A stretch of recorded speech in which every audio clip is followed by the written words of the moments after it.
Yo, y'all know what it is. This is CoreVizion TV, and I'm your boy MC Liro, and we're here with Vanilla Trill. What's good, family? How you doing? How you doing? Chilling, man. Good to see you, man. You good? So what's going on with you, man? What's new? With me, I actually just got a house in Las Vegas. Just moved to Las Vegas 3 weeks ago.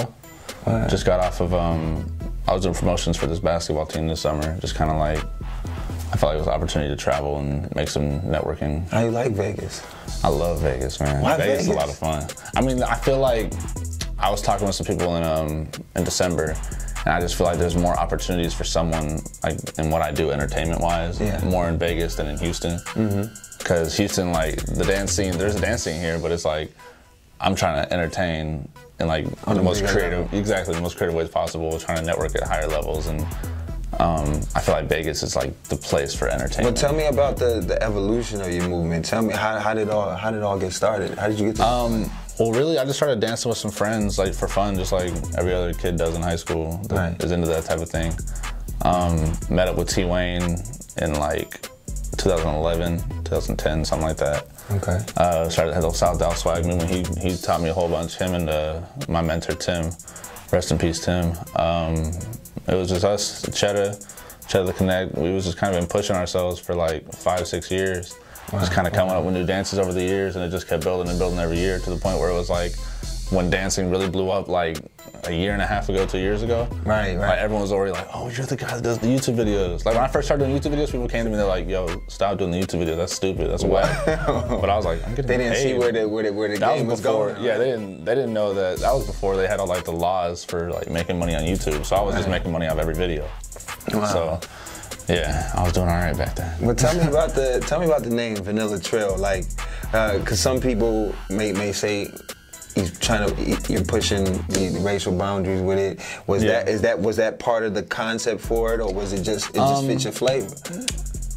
It was definitely a flavor thing. I think because originally my name was White Boy Chris, and I didn't get to choose that name. So it was. Who gave it to you? My best friend Tim, Philly boy Tim. We would always go out and like, oh, you come to the club, who you with? Oh, I'm with Chris. Is it Chris who? Oh, the White Boy Chris. So they started like putting on the flyers like White Boy Chris. So worked out. Yeah, it just worked out, and then it got to the point where I was like, it was like 4 years later. I'm like at a mall, and like some kids like, that's White Boy Chris, and their mom just like slapped them like, you don't call people that. So I was like, okay, I need to rebrand, and I think like rebranding to Vanilla Trill, which I kind of got that from like, I feel like how Vanilla Ice was like the white rapper. So I was wondering, I was like, it was definitely influenced by Vanilla Ice. So it was like he was like the white rapper. And now does that affect your career negatively or positively? Like people say, are you biting, or is that an influence in your career? I mean, no one really puts the two. Surprisingly, they don't really put the two together too much because it's not like I'm rapping. Like I'm not like making music. It's like I'm really doing my own thing. It's more of the influence because it's like kind of effect he had on that and the things he went through being a white guy in rap. I'm in an urban aspect of dance, but I'm making an effect on the culture. You know. Right. I mean, it's all hip hop. Yeah, exactly. So what's next for you? What is the end goal? Where do you see yourself in 5 years? Really, it's just kind of steps to bigger and bigger platforms. I'm really interested in taking this style that's like slept on a lot and kind of giving it more exposure to like more mainstream things, being able to create, the biggest thing for me is creating opportunities for the people around me. Right. Like I have my dance crew out here. Every year I've got like a certain dancer who's always right there next to me. I'm teaching them how to come up in the game, how to make money, everything. And I really like the idea of creating opportunities for myself and then also creating new ways for people to kind of like creating a lane where people can make their own money. What's the best way for people for dancers to make money for themselves? You know what I mean? Because it's not like how, with rappers we you make a video, make music, get the streaming going. So I mean, how does a dancer make money? Do they stream, or I mean, with videos? Or? There's actually things you can do with publishing nowadays with dancers.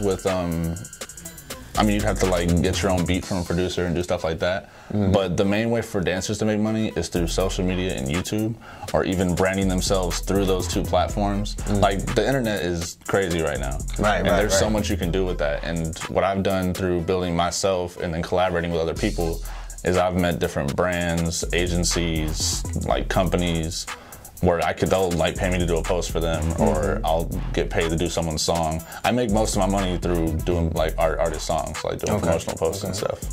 Now, what about TV and film?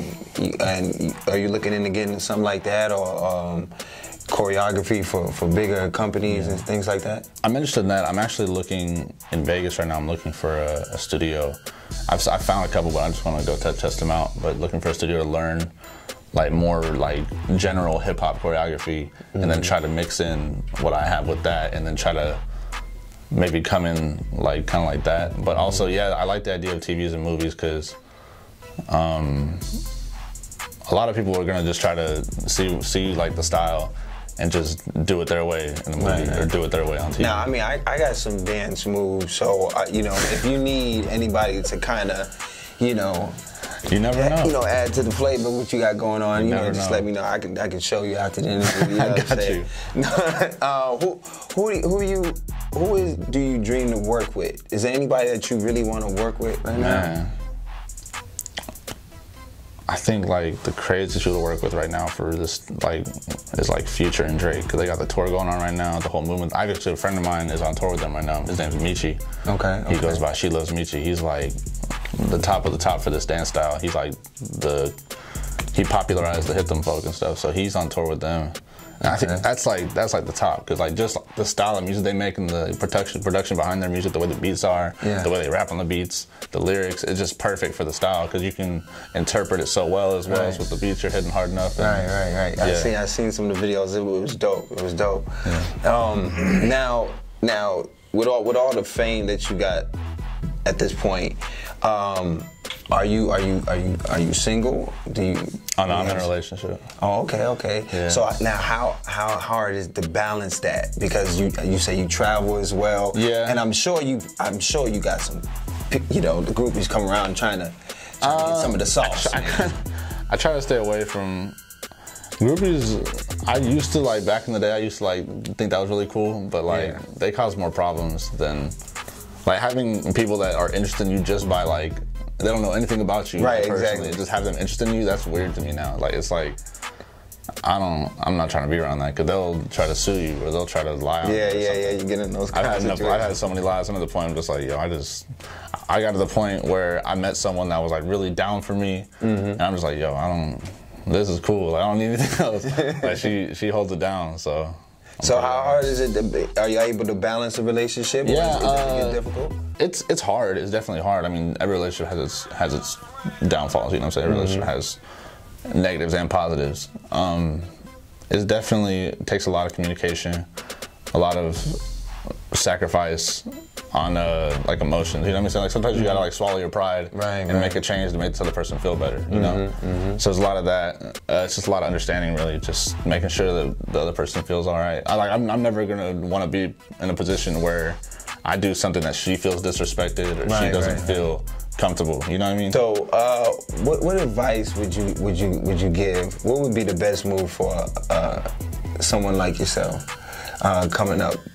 What would they do first to advance their career? What would you suggest? Career-wise, I would say look into collaborating with people, because that's how I built like most of my name. When I had a video go viral, the only way people found me was because I had people I collaborated with in the past, and they supported me, and they were like, hey, those y'all don't know, this is the person in this video, and they would tag me, and that's how I built my following base. And collaborating with people, building relationships, like, don't burn bridges is like the biggest thing. Like, I've had people that I've worked with in the past that I don't work with anymore, but like, I always have love for that person. Like, I always, like, it's always love, it's always cool, like, everything's always great. And I can still, there's some people that I used to work with where I can still call and be like, hey, I need a favor. If they need a favor from me, I got them. Like, it's always love. It's just sometimes timing is a big thing. So, yeah, the biggest thing is just network. Now, collaborate. Where are you from, originally from? Well, I was born overseas. I was born in Scotland. I was born in Scotland. I lived in Orange County, California, just outside LA, till I was 5. Okay. And I was raised in Houston. Okay, so I mean, you know the Houston culture. It has this.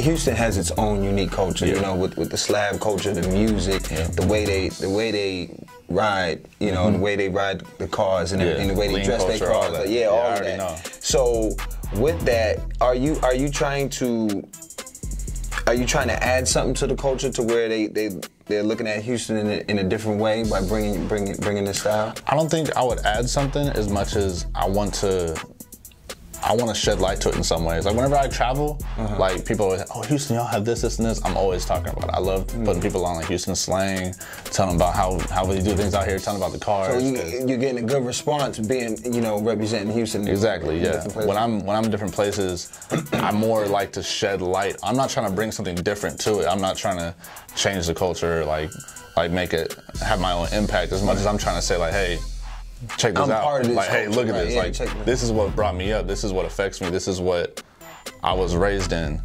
Like, this is a part of me. Like, I want to shed more light on it more than try to like, you know what I mean? Like, shed more light on myself with it. You know what I mean? Right. Like, I'm more interested in having people look at it and be like, dang, that's dope. Right. Rather than being like, oh, what I do is this is part of what you've been missing. Exactly. Yeah.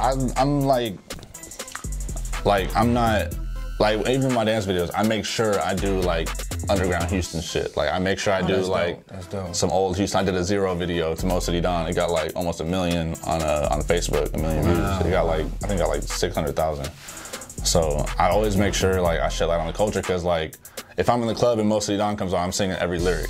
Like, I'm singing the whole thing. And, like, when I go to places, they're like, what is this? I'm like, who's your favorite Houston artist? Man, right now, I mean, since I've started dancing, since like I've been really in the culture, it's always been B King. Growing up, it was Paul Wall and Slim Thug. Like I grew up on Paul Wall. Like white kid listening to rap music, listening to Paul Wall. But B King is like I was just in LA at one of the homies' house. I was like, yo, you gotta hear this. And I was playing him some B King. They was all just listening to music, and they're like, yo, this guy goes hard. And I played him some of his like old freestyles where he like makes fun of people, like the bus driver freestyle. And he's great. He's a really creative dude, and he's fucking hilarious. So he's like, I think he's like the most underappreciated Houston artist. I feel like he should get much more national exposure. Yeah. I feel the same way. Give me your proudest moment. Your proudest moment in your career thus far. In my career, my proudest moment, man, I don't know. That's a hard one.